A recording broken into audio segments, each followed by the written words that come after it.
नमस्कार, मैं हूं मिलिंद खांडेकर और आप देख रहे हैं बिहार तक। बिहार किसका? बिहार विधानसभा चुनाव को लेकर बिहार तक में हम लगातार बड़ी पार्टियों के जो बड़े नेता है, जो मुख्य नेता है, उनसे बातचीत कर रहे हैं।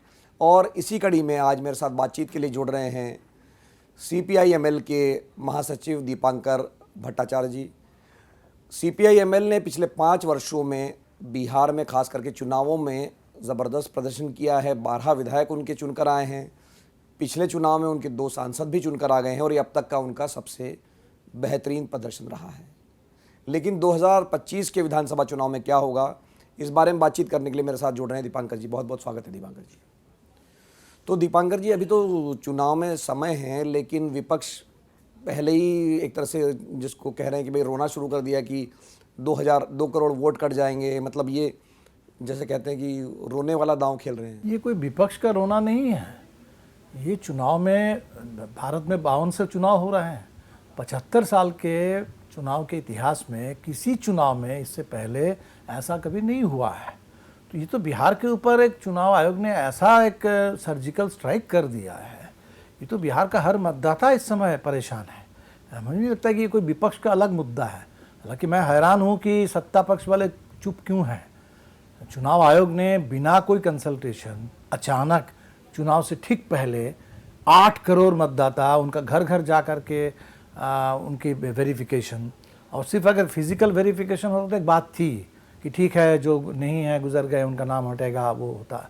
इन्होंने नागरिकता का एक तरीके से प्रमाण मांगना शुरू कर दिया है। तो आप मान लीजिए कि 5 करोड़ बिहार के मतदाताओं को अगर अभी नागरिकता साबित करनी होगी और ऐसे दस्तावेजों के आधार पर जो दस्तावेज उनके पास अमूमन नहीं है, वो कहाँ से क्या करेंगे। तो इसीलिए मुझे लगता है कि विपक्ष के लिए नहीं, ये तो बिहार पर हमला हो गया है। बिहार पर, बिहार के आम मतदाताओं के ऊपर बड़ा हमला हुआ है और हम तो इस पर बिल्कुल लड़ेंगे। अभी तो चुनाव में पार्टी पॉलिटिक्स दूर की बात है। सबसे पहले तो वोटर, उनके वोटिंग राइट।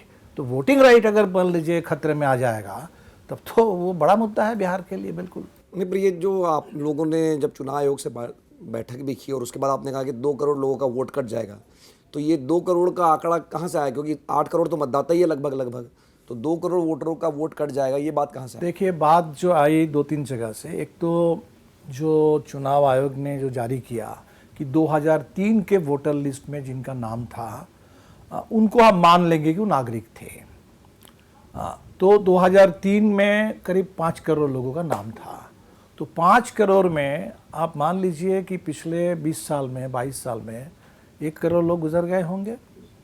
तो वो जो 5 करोड़, वो संख्या से देखने से नहीं होगा। 5 करोड़ जो लोग थे उनमें से हो सकता है 4 करोड़ लोग ही अभी जिंदा है इस समय। दूसरा, जो चुनाव आयोग भी कह रहा है कि बिहार से बड़ा माइग्रेशन होता है। तो माइग्रेशन में अब एक बात है कि कुछ लोग परमानेंटली बिहार से बाहर हो गए हैं, वो रिलोकेट हो गए हैं दूसरी जगह पर। ये भी एक अच्छी खासी संख्या है।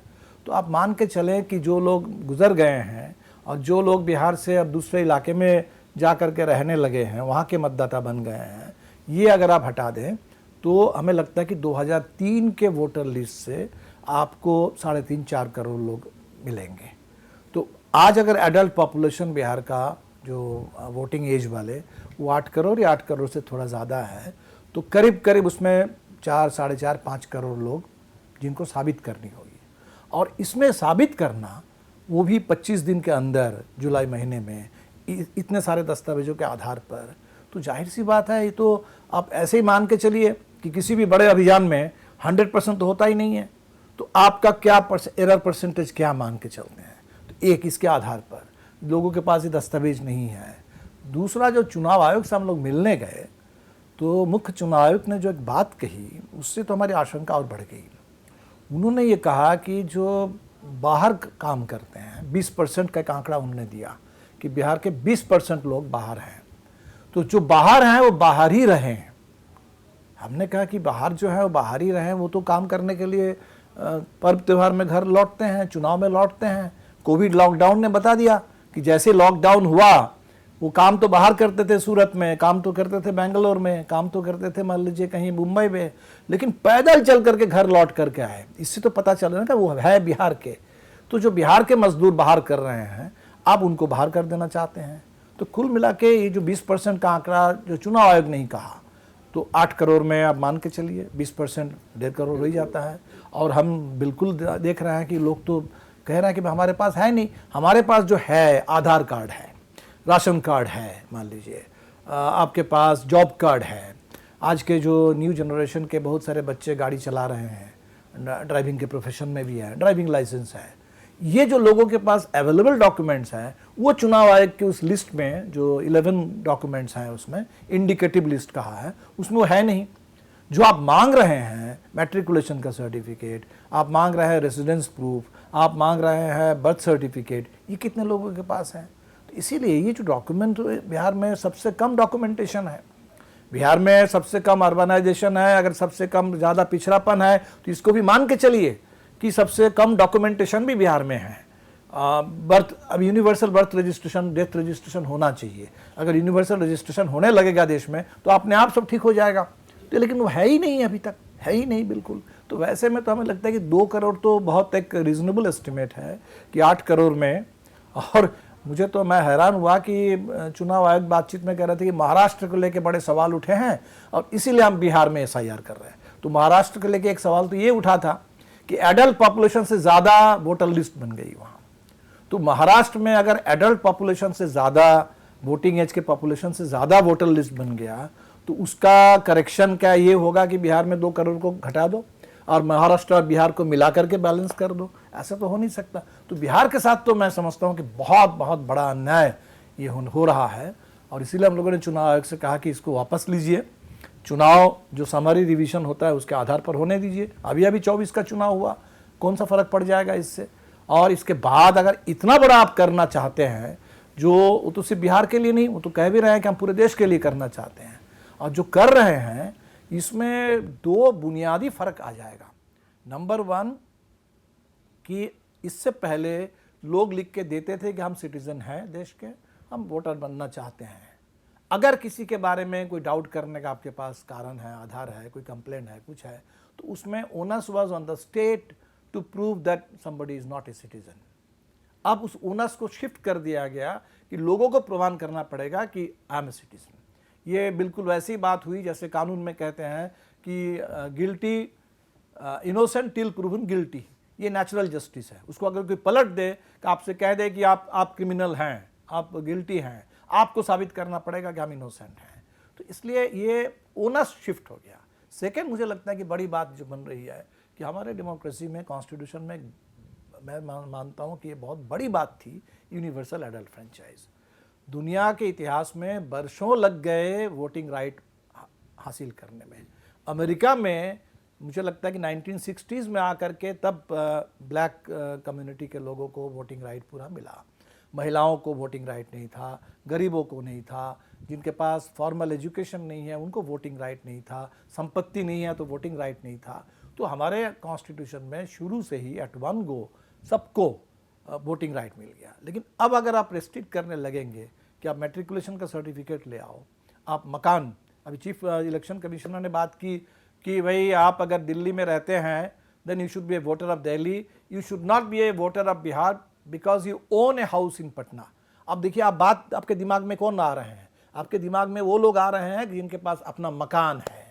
बिहार में कितने लोगों के पास अपना मकान है? जो झुग्गी डाल के रह रहे थे, झुग्गियों का बुलडोजर से गिरा रहे हैं और वोट डालने के लिए जाते हैं वहाँ वोटर लिस्ट से बाहर कर देते। तो ये जो आप बात कह रहे हैं ये बड़ी महत्वपूर्ण बात है, क्योंकि बिहार की एक बड़ी संख्या में जो आबादी, जैसे आपने कहा सूरत में, मुंबई में, पुणे में, दिल्ली में, बेंगलोर में रहती है, और जो कानून भी, जिसका भी हवाला भी दे रहे हैं, जनप्रतिनिधित्व कानून जो है, तो उसमें भी ये कहा गया है कि भाई जो आप जहाँ के ऑर्डिनरीली सिटीज़न होंगे वहीं आप वोट डाल सकेंगे। लेकिन इसको अभी तक कभी बहुत ढंग से अमल में नहीं लाया गया। लेकिन आप ये जो बात कह रहे हैं तो इससे क्या जो बिहार के बाहर लोग रह रहे हैं अपने काम के लिए, शिक्षा के लिए, उनका वोट कट जाएगा? ये बिल्कुल जो चुनाव आयोग ने कहा, बातचीत में भी उन्होंने कहा कि, और उसके बाद वो लगातार बोल रहे हैं। पर ऑन रिकॉर्ड चुनाव आयोग ने आप लोगों को कहा, लेकिन ऑन रिकॉर्ड ये बात कहीं कहीं नहीं रही। नहीं, ऑन रिकॉर्ड में उन्होंने तो ये कहा कि ये ऑर्डिनरीली रेसिडेंट आपको होना पड़ेगा, ये उसमें बात है उसमें, और वो धीरे धीरे बात कर रहे हैं। कल हमने देखा कि किसी पब्लिक प्रोग्राम में मुख्य चुनाव आयुक्त ने कहा, और ये भी मुझे समझ में नहीं आ रहा, इससे ठीक पहले जो मुख्य चुनाव आयुक्त थे वो जोर दे रहे थे कि भाई जो माइग्रेंट वर्कर्स हैं वो कैसे वोट डाल सकेंगे। एक प्रपोजल हम लोगों के पास चुनाव आयोग की ओर से आया था कि रिमोट वोटिंग, रिमोट वोटिंग की भी बात हो रही थी कि कहाँ से वोटिंग होगी। अब अचानक पूरी तरह से बदल गया है और चुनाव आयोग ने कहा कि ये नया कमीशन है। तो नया कमीशन ने ऐसा कर दिया कि अब बाहर जो है वो बाहर का, अगर कमाने के लिए बाहर रहते हो तो वोट भी बाहर ही दो, वोटर लिस्ट से भी बाहर हो जाओ। तो ये तो बहुत बड़ा, तो मुझे लगता है कि 2 करोड़ एक बहुत रीजनेबल एस्टिमेट है। It's a real threat, real danger. नहीं तो दीपांकर जी, आपने जो ये चुनाव आयोग का लड़ाई है ये अपनी जगह चल रही है और उसका कोई ना कोई नतीजा आने वाले दिनों में निकलेगा, हम ऐसा उम्मीद कर सकते हैं। लेकिन अब चुनाव पर बात कर लेते हैं कि महागठबंधन इस चुनाव में कहाँ खड़ा है, क्योंकि लोकसभा चुनाव में भी आप सब लोग साथ में आए थे, लेकिन फिर भी उतनी बड़ी सफलता आप लोगों को नहीं मिल पाई जितनी कि उत्तर प्रदेश में मिली या अन्य राज्यों में मिली। तो बिहार विधानसभा चुनाव में क्या होगा इस बार? नहीं, हमें लगता है कि देखिए, लोकसभा चुनाव को भी आप विधानसभा से कंपेयर मत कीजिए, उसको लोकसभा से कंपेयर कीजिए। तो अगर हम 2020 के विधानसभा की बात करें तो 2020 के विधानसभा में ही लगभग तस्वीर साफ थी कि लोग बदलाव चाहते थे। मान लीजिए कुछ सीटें कम पड़ गई, कुछ सीटें बहुत कम वोट से हम लोग हार गए। 2024 में भी देखिए, 19 से अगर आप तुलना करेंगे तो 39-1 था, वहाँ अभी 30-10 हुआ। उसमें एक बड़ा फैक्टर ये था कि बीच में नीतीश कुमार जी हम लोगों के साथ आ गए थे और एक तरह से लोगों को लगने लगा था कि ये महागठबंधन जो है उसका स्वरूप अभी नीतीश जी भी इसमें हैं, इंडिया गठबंधन में हैं, और चुनाव से ठीक पहले वापस उधर चले गए। तो इससे एक कन्फ्यूजन क्रिएट हुआ बिहार में और उसका भी एक असर पड़ा इसमें। हमें लगता है कि इस बार बिल्कुल साफ है, क्योंकि बिहार 20 साल से एक ही सरकार को देख रहा है और ये सरकार नीतीश जी सामने है, पीछे से बीजेपी है। 2014 से ये डबल इंजन की सरकार, पहले सुशील मोदी जी थे, अब नरेंद्र मोदी जी आ गए यहाँ, ठीक है। और ये जो सरकार है, जो कुछ इन्होंने कहा और आज रियलिटी बिल्कुल उसके उल्टा है। विकास, बात बहुत अच्छी है, न्याय के साथ विकास, और बिहार में सबसे ज़्यादा गरीबी है। बिहार में किसी भी सर्वे में आप देख लीजिए, किसी भी पैरामीटर देख लीजिए। सुशासन की बात थी, आज तो लगता है कि बिहार में कोई सरकार नाम की कोई चीज़ है ही नहीं। अपराधियों का बोलबाला है, हर रोज़ बलात्कार की घटना है। मुजफ्फरपुर में दलित बच्ची के साथ बलात्कार होता है, मुजफ्फरपुर में इलाज भी नहीं हो पाता है, पटना भेजा जाता है, PMCH में एक सीट भी नहीं मिलती, बेड नहीं मिलती, और तड़प तड़प करके वो एम्बुलेंस में ही लगभग उसकी मौत हो जाती है। तो ये स्थिति है बिहार में शासन प्रशासन की। उसकी ना तो कोई संवेदना है, ना कोई कैपेसिटी है। तो सुशासन के नाम पर अपराधियों का राज आ गया, अफसरों का राजा है, और वहाँ विकास के नाम पर गरीबी, बेरोज़गारी, और गरीबी और बेरोज़गारी के साथ एक बात है जिसकी चर्चा बहुत ज़्यादा अभी भी नहीं हो रही है, वो है कर्ज। क्योंकि इतनी गरीबी में लोग जी कैसे रहे हैं, तो कर्ज ले रहे हैं, और कर्ज के चलते आत्महत्या ये भी बिहार में घटने लगी है। पूरा का पूरा परिवार कर्ज और गरीबी के चलते आत्महत्या कर लिया। तो ये जो स्थिति है, तो हमें लगता है कि बिहार तो बदलाव मांग रहा है। हम लोग पिछले 1 साल में जितने भी आंदोलन किए, हमने शुरू में एक यात्रा निकाली थी, हमने नारा दिया था बदलो बिहार। सिर्फ बिहार के बदलाव की हम बात कर रहे थे। लोगों ने कहा कि अभी सिर्फ बिहार के बदलाव बात क्या करेंगे, अभी सबसे पहले सरकार को बदल देना है। इस सरकार के रहते बिहार अब आगे बढ़ेगा नहीं, है ना। तो इसलिए सरकार को बदलना चुनाव का समय है। हम लोगों ने तब नारा उसको मॉडिफाई किया, बदलो सरकार बदलो बिहार। और ये हमें लगता है कि बिहार का मूड है इस समय, हर सर्वे में भी लगभग ये दिख रहा है। और हमें लगता है कि शायद यही कारण होगा कि चुनाव में जिस तरीके से जनता आगे आ रही थी, नौजवान अपने गुस्से में थे बेरोज़गारी को लेके, पलायन को लेके, तो शायद आप देखेंगे कि उन्हीं तबकों को चिन्हित किया गया। 2004 के बाद वोटर लिस्ट में कौन लोग नाम चढ़े, नौजवानों का नाम चढ़ा है। जो नौजवान लड़ते हैं अग्निवीर के खिलाफ, पलायन के खिलाफ, रोज़गार के लिए, शिक्षा के लिए, जो माइग्रेंट वर्कर हैं जो झेल रहे हैं, तो इन्हीं तबकों को, गाँव के गरीब हैं जो लड़ते हैं अपने अधिकार के लिए। तो कहीं ना कहीं सरकार घबराई हुई है, और बिहार में जनता को रोकने की, ऐसे समय में जब जनता सरकार को चुनने के लिए आगे आ रही थी, अब वोटर चुनने लग गई इस देश में। राज्य और चुनाव आयोग, वोटर का पहले चुनाव हो रहा है। तो इससे भी तो लगता है कि बिहार बदलाव कन्फर्म्ड है बिहार में। तो आपने कहा कि 2020 का चुनाव लगभग आप जीत गए थे, तो क्या हुआ? क्या कांग्रेस को ज़्यादा सीटें दी गई, उनका स्ट्राइक रेट ख़राब था, ये उसका एक कारण रहा? अब एक तरीका देखने का ये हो सकता है, दूसरा तरीका ये भी हो सकता है कि दक्षिण बिहार में हमारा अच्छा रहा और उत्तर बिहार में खराब रहा, और ये पैटर्न 2024 में भी करीब करीब रहा। मैं हमेशा एक उदाहरण देता हूँ, अभी जो हेडिंगली में टेस्ट मैच हम लोग हार गए फर्स्ट टेस्ट इंग्लैंड के साथ, 5 सेंचुरी इधर से हम लोगों ने किया और उधर से सिर्फ 2 सेंचुरी, तो 5 सेंचुरी वाला दल जो है 2 सेंचुरी वाले से हार गया मैच, क्योंकि टीम प्रदर्शन कमज़ोर था। 5 दिन का टेस्ट मैच है, तो एक दिन अच्छा खेले, दूसरे दिन खराब खेल गए। तो चुनाव भी इसी तरह का है, 3 चरण का चुनाव है, 4 चरण का चुनाव है, पूरे बिहार का चुनाव है, और तो टीम प्रदर्शन बेहतर होना चाहिए। तो ये अभी तक हमें लगता है कि इस बार इसको हम लोग ठीक करेंगे ज़रूर। नहीं, तो ये जो बात आपने कही कि इस बार फिर सीटों का बंटवारा कैसे होगा, मतलब क्योंकि आरजेडी तो सबसे बड़ा दल है ही आपके महागठबंधन में, लेकिन उसके बाद में कांग्रेस है, आप हैं, तो कैसे बंटवारा हुआ? अभी जो बात हुई है इसमें कि सभी पार्टियों ने अपनी अपनी एक सूची, वहाँ हम लोगों ने सबमिट कर दिया, एक दूसरे को हम लोगों ने दे दिया। तो सबको सूची दे करके अभी बात शुरू हुई। तो हमारी अभी कांग्रेस से भी एक राउंड बात हुई है, आरजेडी से भी बात हुई है। अब ये अचानक बीच में ही SIR आ गया है, तो इससे अभी डील करना पड़ रहा है, लेकिन ये सीटों को लेकर के भी बातचीत जारी है। और हम उम्मीद करते हैं कि इसमें 2 बात है, एक तो कुछ नई पार्टियां आई है, तो नई पार्टियों के लिए भी जगह चाहिए, और बाकी पिछले चुनाव में ये बिहार में आम लोगों की समझ थी कि ख़ास तौर पर माले के साथ माले को ज़्यादा सीट मिलनी चाहिए थी, और उससे फ़र्क पड़ता। ये लोकसभा में भी लोगों ने महसूस किया, विधानसभा में भी। तो हम उम्मीद करते हैं कि इस बार एक बेहतर अंडरस्टैंडिंग हम लोगों की। तो आप पार्टी की तरफ से इस तरह के बयान आए कि हमको 45 से 50 सीटें मिलनी चाहिए इस बार? हमने जो बयान दिया, देखिए कि हमने कहा कि हम बिहार के कम से कम 40 सीट पर ठोस ज़मीनी तैयारी कर रहे हैं, क्योंकि कहाँ कौन लड़ेंगे तय होते होते देर हो जाती है, उसके बाद तो हम तैयारी नहीं कर सकते हैं। तो हमने ये कहा कि बिल्कुल हम 40 सीट पर हमारी पूरी तैयारी है, और हम उसी आधार पर। और दूसरी बात है कि जो 40 की संख्या भी हम बोल रहे हैं, ये सिर्फ एक फिगर नहीं है। हम पिछली बार जो 19 सीट लड़े थे, सिर्फ 12 जिलों से लड़े थे। बिहार में 38 ज़िले हैं, तो बिहार का बहुत बड़ा हिस्सा है जहां हम लड़े नहीं थे चुनाव, और हम नहीं लड़े तो उससे एक फ़र्क भी पड़ा। अब देखिए, गया जिला है, नवादा है, नालंदा है, औरंगाबाद है, दक्षिण बिहार के ज़िले हैं, हमारे आंदोलन के बहुत पुराने इलाके हैं, हम लोग बिल्कुल नहीं लड़े।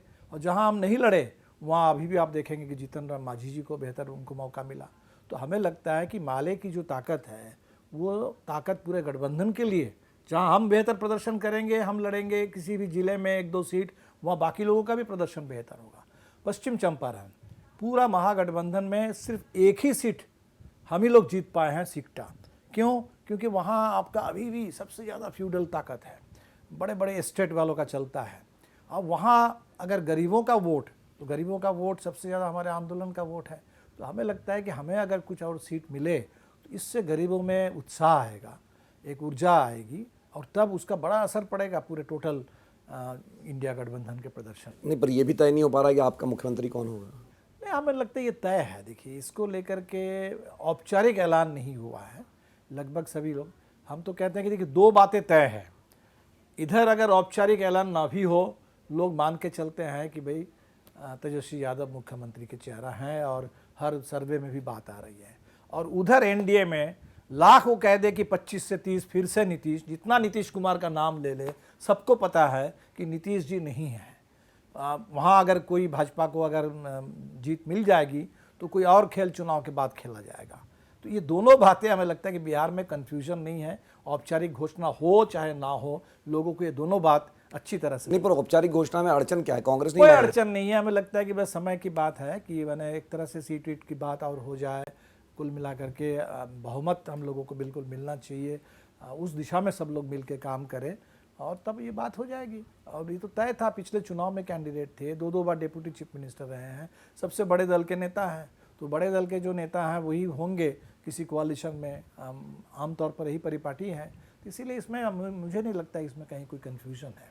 तो आपने कहा कि नीतीश जी नहीं होंगे, ये बात आप कह रहे हैं कि जो भी हो जाए, या मतलब भले ही कितने भी नारेबाजी हो जाए, तो नीतीश जी, आपने जैसे कहा कि पिछले इंडिया गठबंधन बनाया आप लोगों ने, पटना में ही बैठक हुई, तो फिर क्या हो गया? उन्होंने अचानक से ऐसा क्या हो गया कि उन्होंने यू टर्न ले लिया या उन्होंने छोड़ दिया? ये तो नीतीश जी ही कभी अगर बात कहें तो कह सकते हैं, या जनता दल यू के लोग। हमें जो लगता है कि नीतीश जी की पार्टी में जो एमपीज़ थे, 16 एमपी उनके थे, पार्टी में बहुत सारे नेता जो हैं वो बहुत ज़्यादा बीजेपी के दबाव में रहते हैं। तो बेसिकली नीतीश जी को क्या लगा मुझे नहीं मालूम, लेकिन बीजेपी को ज़रूर ये लगा कि बिना नीतीश कुमार ये मोदी 3.0 होगा ही नहीं। अब ज़रा सोच लीजिए कि अगर यूपी में मेजॉरिटी सीट इंडिया गठबंधन को मिली है, तो बिहार में अगर नीतीश जी इस तरफ होते तो बीजेपी तो साफ हो गई रहती वहाँ। इसलिए बीजेपी को मजबूरी थी और उस मजबूरी में उन्होंने फिर से नीतीश कुमार को हाईजैक कर दिया। दूसरा जो सवाल है कि नीतीश कुमार जी के बारे में जो हम कह रहे हैं वो पॉलिटिक्स नहीं, उससे ज़्यादा पिछले साल 1.5 साल में नीतीश जी को देख करके लोगों को ये लग रहा है कि शायद कोई उनकी स्थिति बहुत ठीक नहीं है। नीतीश जी एक बहुत सुलझे हुए नेता, बहुत संतुलित बातें करने वाले, बहुत पुराने अनुभवी नेता, लेकिन ऐसे ऐसे बातें कर रहे हैं, पब्लिक मीटिंग में बोल रहे हैं, कब क्या बोलेंगे कब क्या करेंगे, इसलिए शायद कोई ऐसा कंडीशन होगा। इसी तरह का कंडीशन वहाँ हल्ला हो गया था कि नवीन पटनायक की सेहत ठीक नहीं है, उसको बीजेपी ने इतना बड़ा मुद्दा बना दिया। हर सभा में मोदी जी कहते थे कि हमें नवीन बाबू के सेहत की बड़ी चिंता है, और यहाँ नीतीश जी को लेकर के पूरा बिहार चिंतित है, लेकिन मोदी जी एकदम खामोश है, बिल्कुल नीतीश जी को लेकर चल रहे हैं। तो हमें लगता है पिछले साल 1.5 साल में जो भी नीतीश जी की पहले स्थिति थी, शायद नीतीश जी अब उस स्थिति में अभी इस समय नहीं है। नहीं तो दीपंकर जी, जो नीतीश जी का मैंडेट हर बार उन्होंने लिया कि सुशासन हम लाएंगे, अब ये जैसे आपने कहा कि वो डिबेटेबल है कि सुशासन आया कि नहीं आया, लेकिन ये जो आपके बारे में धारणा है, मतलब आपकी गठबंधन के बारे में खास करके आरजेडी को लेकर ये आरोप लगता है कि जंगल राज आ जाएगा, मतलब गुंडागर्दी बढ़ जाएगी, तो इस पर ये जो डर है समाज में, इसका क्या जवाब है आपके पास? जवाब यही है, जवाब है समय और जीवन। देखिए, कोई भी धारणा एक जगह पर स्थिर नहीं रहती है, ठीक है। अब कुछ लोगों को लगता है कि भ्रष्टाचार बोले तो चारा घोटाला, चारा घोटाला बोले तो राष्ट्रीय जनता दल, बात खत्म। लेकिन बिहार के लोगों को आज पता है कि वो उस 90 के दौर में जो कुछ घोटालों की, कुछ खास घोटालों की लोग चर्चा करते थे, आप तो लोग कह रहे हैं कि भ्रष्टाचार ही शिष्टाचार है, भ्रष्टाचार आम बात है और भ्रष्टाचार चरम पर अभी है। इसको लेकर के बिहार में कहीं कोई डाउट नहीं है। आप अगर कहेंगे जंगल राज, लोग कहेंगे कि आज हम बिहार में जो जी रहे हैं ये तो महाजंगल राज है, ये तो महाजंगल राज है। कब कहाँ गोली चल जाएगी, किस दुकान को लूट लिया जाएगा, कहाँ किसकी हत्या हो जाएगी, तो ये तो बिहार में आम बात हो गई है। तो हमें लगता है कि ये तो प्रचार है, नैरेटिव बनाने की कोशिश होती है कि लगता है कि कुछ धारणा एक तरह से परमानेंट है। जैसे आपातकाल को ही ले लीजिए कि आप 75 की बात करेंगे कि संविधान की हत्या, आज तो हर रोज संविधान पर हमला हो रहा है। वो संविधान की क्या हत्या थी, उसमें तो लोगों ने आपातकाल के अंदर चुनाव हुआ, उस चुनाव में लोगों के पास इतनी ताकत थी और चुनाव में भी इतनी एक तरीके से ट्रांसपेरेंसी थी कि वो चुनाव आपातकाल को ख़त्म कर दिया। और आज चुनाव में आप देखेंगे कि कोई कोड ऑफ कंडक्ट लागू नहीं होता, चुनाव आयोग कुछ नहीं बोलता। उस दौर में इलाहाबाद हाईकोर्ट ने एक प्रधानमंत्री के खिलाफ फैसला सुना दिया। आज हम उम्मीद ही नहीं कर सकते, सोच ही नहीं सकते कि ऐसा कोई इलेक्शन पिटीशन भी जा पाएगा। अब चुनाव आयोग कह रहा है कि 45 दिन से ज़्यादा हम फुटेज नहीं रखेंगे। तो इसीलिए लोग तो कह रहे हैं कि भाई वो आपातकाल तो था, ख़त्म हो गया। आज तो जो अघोषित आपातकाल है उससे बहुत ज़्यादा खतरनाक और स्थायी आपातकाल है।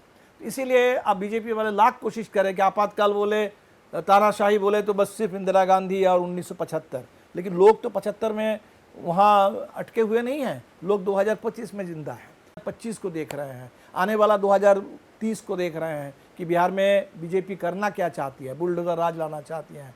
सामंती धाक बहुत मुश्किल से लड़ करके लोगों ने सामंती दबदबा को पीछे हटाया, बिहार में फिर से सामंती उत्पीड़न वो शुरू हो जाएगा। तो बिहार तो इसको लेकर के चिंतित है, वो अतीत को लेकर के परेशान नहीं है, वर्तमान और आने वाले दिन को लेकर के ज़्यादा सोच। नहीं तो इस बार एक और नई पार्टी आई है प्रशांत किशोर की, जन स्वराज पार्टी, जो कह रही है हम अलग राजनीति करेंगे, जाति से उठकर करेंगे, तो वो भी तो आपको नुकसान पहुंचा सकते हैं। अब वो कहाँ किनको पहुंचाएंगे वो तो समय बताएगा। अभी प्रशांत किशोर जी, हम इतना ही कहेंगे कि एसआईआर पर कुछ बोल क्यों नहीं रहे हैं। भाई आप चुनाव समझते हैं, चुनाव प्रबंधन करते थे, तो प्रशांत किशोर जी पहले इस बात को तो साफ करें कि ये जो 1 महीने में 8 करोड़ मतदाता उनका वेरिफिकेशन होगा, उनसे ये डॉक्यूमेंट मांगा जा रहा है, क्या प्रशांत किशोर जी को लगता है कि बिहार में लोगों के पास बर्थ सर्टिफिकेट है, मैट्रिकुलेशन का सर्टिफिकेट है? तो हमें लगता है कि मुद्दों की बात करें। वोट तो, चुनाव है, मल्टी पार्टी डेमोक्रेसी है, कोई भी लड़ सकता है, वोट जनता को देना है, तो जनता वोट ही दे पाएगी कि नहीं दे पाएगी, अब सवाल वहाँ पहुँच गया है। तो इसीलिए मुझे लगता है कि कौन किनको नुकसान पहुँचाएंगे नहीं पहुँचाएंगे वो सब अभी स्पेकुलेशन है, वो बिल्कुल सेकेंडरी बात है। आज जो प्राइमरी एजेंडा है, इस प्राइमरी एजेंडा पर तमाम पार्टियों को बोलना चाहिए। एनडीए के पार्टियां भले ना भले, प्रशांत किशोर जी क्यों नहीं बोल रहे हैं, उनको बोलना चाहिए बिल्कुल इस सवाल। क्यों नहीं बोल रहे हैं? अब पता नहीं, वही तो मैं पूछ रहा हूं कि क्यों नहीं बोल रहे हैं। जो उनको बोलने की ज़रूरत नहीं थी वो बोलने लग गए थे कि मोदी जी हाँ हाँ 400 पार, मोदी जी भी बोलना बंद कर दिए थे। और उस समय प्रशांत किशोर जी हर चैनल को इंटरव्यू दे रहे थे कि नहीं नहीं मोदी जी 300 से ज़्यादा सीट लेकर के आ रहे हैं, बोलने की कोई ज़रूरत नहीं थी, वो गलत भी साबित हुए। लेकिन ये जो उनके सामने घटित हो रहा है, पूरे बिहार परेशान है, इस पर तो बिल्कुल बोलना चाहिए। मैं तो उम्मीद करूँगा कि बोलेंगे इस पर। तो एक और जो मुद्दा आपकी तरफ से जो वादा हुआ है महागठबंधन की तरफ से, माई बहन योजना, 2,500 करोड़ रुपया, 2,500 करोड़ सॉरी माफ़ कीजिएगा, 2,500 करोड़ रुपया हर महीने आप देंगे महिलाओं को। तो इस पर जो मैंने भी पढ़ा कि बिहार का जो बजट है उसमें अगर आप सारा यूनिवर्सली अगर सबको दे देंगे तो कोई 1,35,000 करोड़ रुपये का साल का खर्चा है, और बिहार का बजट ही कुछ करीब 4 लाख करोड़ का है। तो ये वादा तो कर दिया, जैसे बाकी राज्यों में भी वादा हो गया, लेकिन वो कर नहीं पा रहे हैं। महाराष्ट्र में भी तो झारखंड तो कर रहा है, हमें लगता है बिहार में भी हम लोग बिल्कुल कर पाएंगे इसको। अभी देखिए, अब नीतीश जी ने वादा किया था कि हम 2 लाख देंगे, 2 लाख वन टाइम हम देंगे 94 लाख परिवार को। अभी उस वादा को दोहरा रहे हैं, अभी तक 1 लाख को भी नहीं दिए होंगे, 1 लाख परिवार को भी नहीं दिए होंगे। तो हमने कहा कि हम इसको पूरा करेंगे। अभी देखिए 400 रुपये पेंशन देते थे, पिछले 20 साल से बिहार के बुज़ुर्गों को, विकलांगों को 400 रुपये का पेंशन मिलता था, और ठीक चुनाव आया, अब कह रहे हैं कि 1100 रुपये हम देंगे। हम लोगों ने कहा कि हमारी सरकार बनेगी तो हम 1500 रुपये से शुरुआत करेंगे, और मिनिमम पेंशन आज के ज़माने में लोगों को 3000 चाहिए, कम से कम 100 रुपये तो मिनिमम, उससे नीचे क्या आप बात करते हैं। 6000 रुपये के नीचे आपने चिन्हित किया कि महागरीबी, और मिनिमम वेज आप एक रसोइया, मिड डे मील वर्कर, उनको साढ़े 1600 रुपये आप देते हैं 10 महीने, वो भी साल भर का नहीं मिलता है। तो आप 6000 से नीचे किसी को नहीं मत दीजिए।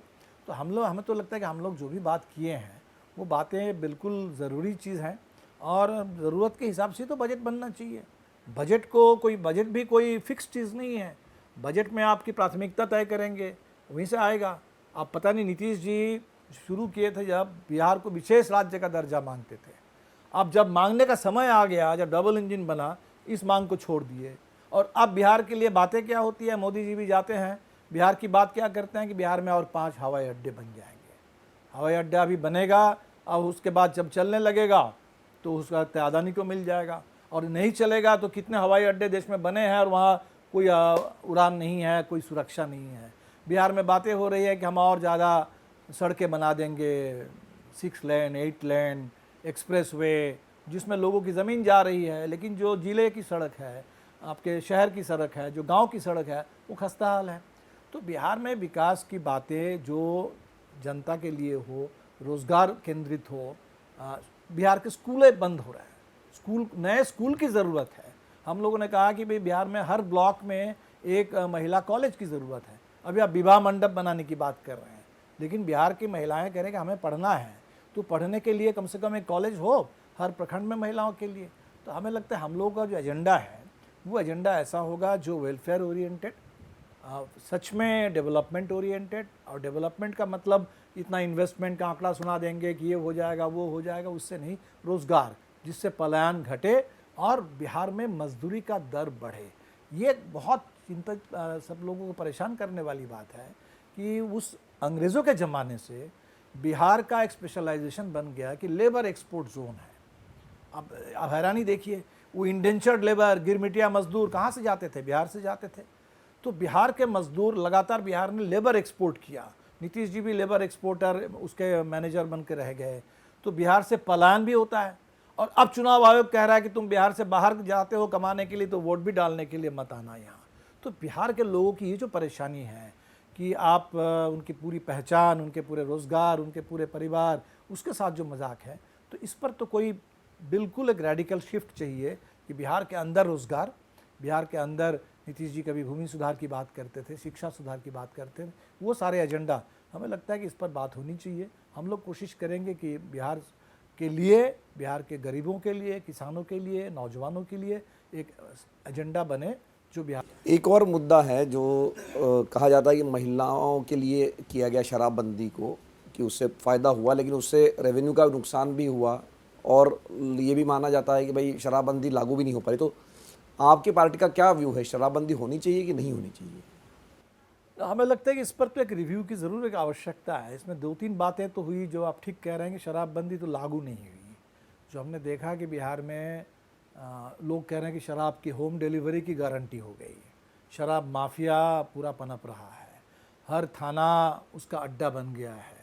तो ये आम बात है लोगों से। दूसरा है कि जहरीली शराब, गरीब जो है वो लगातार जहरीली शराब से मौतें हो रही हैं।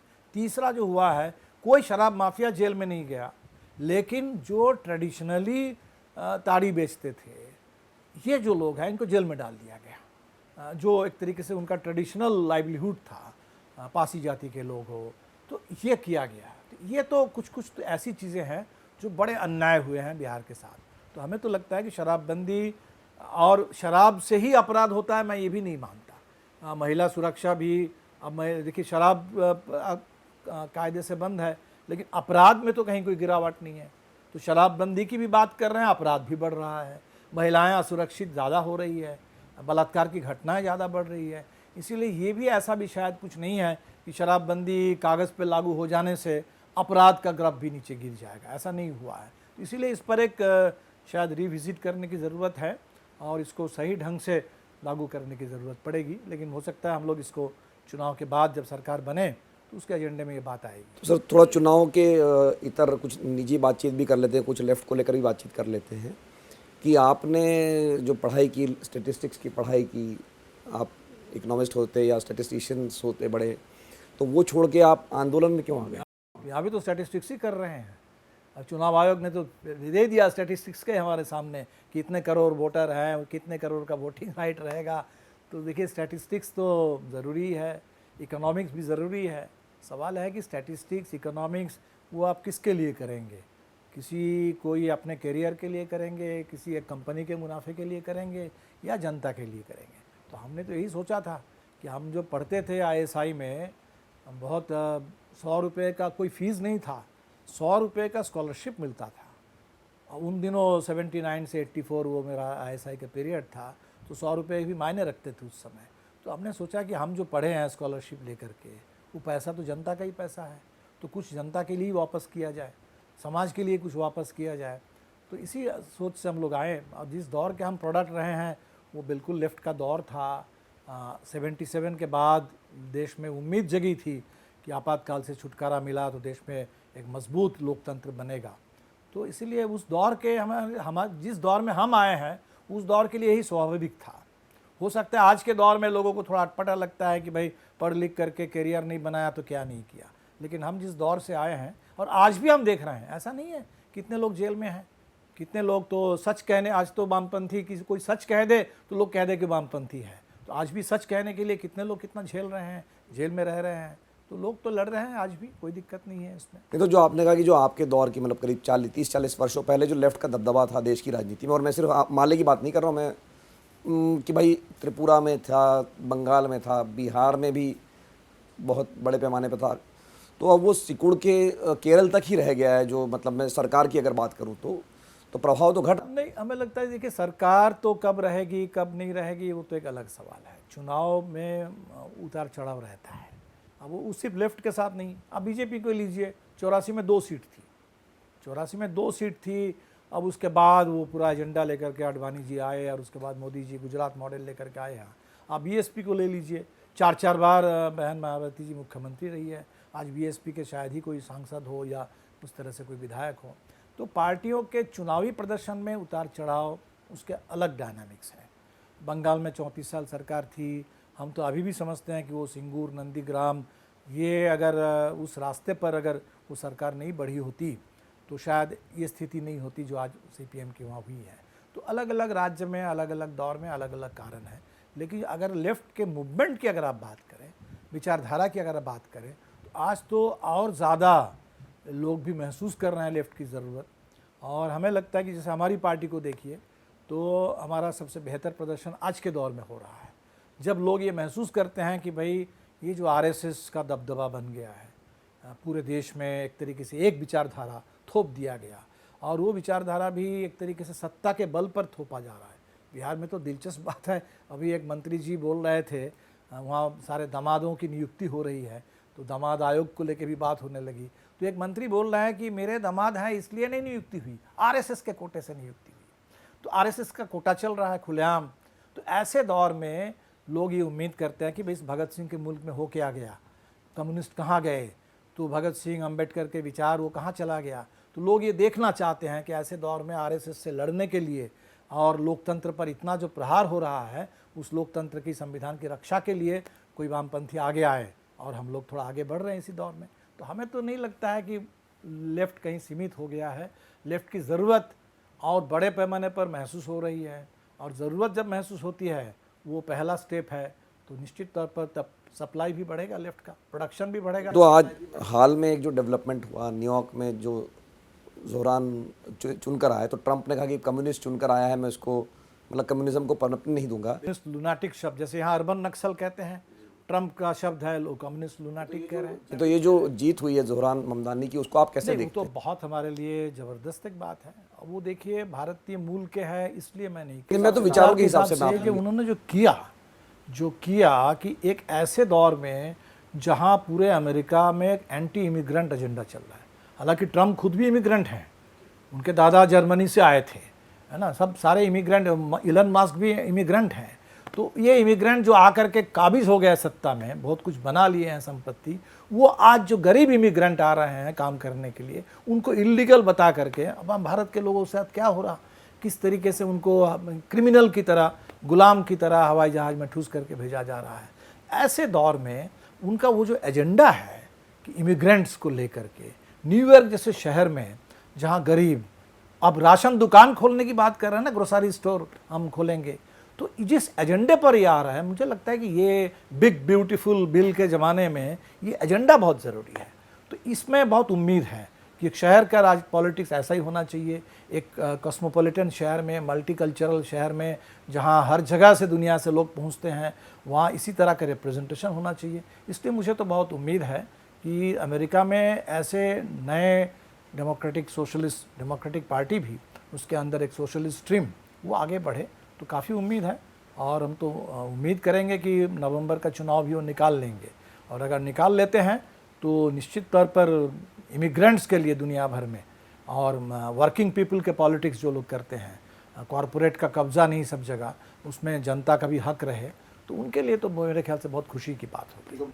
तो भारत के जो कम्युनिस्ट है उनके लिए भी कोई सबक है ला सबक ज़रूर है कि पहली बात तो साहस के साथ, देखिए वो लोग कभी कभी डर जाते हैं बोलने में, उनको बोलने में डर नहीं रहे हैं, खुल करके बोल रहे हैं नेतन्याहू वार क्रिमिनल हैं, न्यूयॉर्क में अगर आएंगे तो हम उनको जेल में डाल देंगे, खुल के बोल रहे हैं, पैलेस्टाइन के पक्ष में बोल रहे हैं। तो पहली बात तो मैं देखूँगा कि साहस के साथ बोलो, इसमें ये वोट बिगड़ जाएगा, वो वोट बिगड़ जाएगा, फलाना वोट नहीं देंगे, मत सोचो, साहस सबसे एक नंबर। दूसरा है कि इसमें उनकी मेहनत और वो एजेंडा।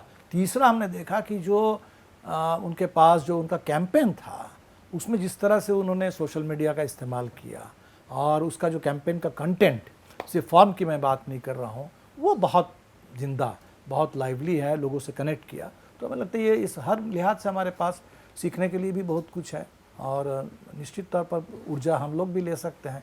कहीं भी दुनिया के किसी भी कोने में ऊर्जा का विस्फोट हो, उससे कुछ ऊर्जा, कुछ प्रेरणा हम लोग भी ले लेंगे। बहुत बहुत धन्यवाद दीपांकर जी इस बातचीत के लिए। तो हमारे साथ जुड़े थे माले के महासचिव दीपांकर भट्टाचार्य जी। बिहार चुनाव को लेकर उनसे बातचीत हुई, लेकिन उनका ये कहना है कि चुनाव तो बाद में होगा, पहले लोगों का वोट बचाने की ज़रूरत है, इसके लिए चुनाव आयोग से लड़ाई लड़ने की ज़रूरत है। उनका ये आरोप है, या उनका आकलन है, दावा है कि 2 करोड़ लोगों का वोट कट सकता है, और उसके तथ्य में, उसके प्रमाण में भी उन्होंने बातें, आंकड़े रखे हुए हैं। तो बिहार तक पर ये बातचीत देखने के लिए आपका बहुत बहुत धन्यवाद। नमस्कार।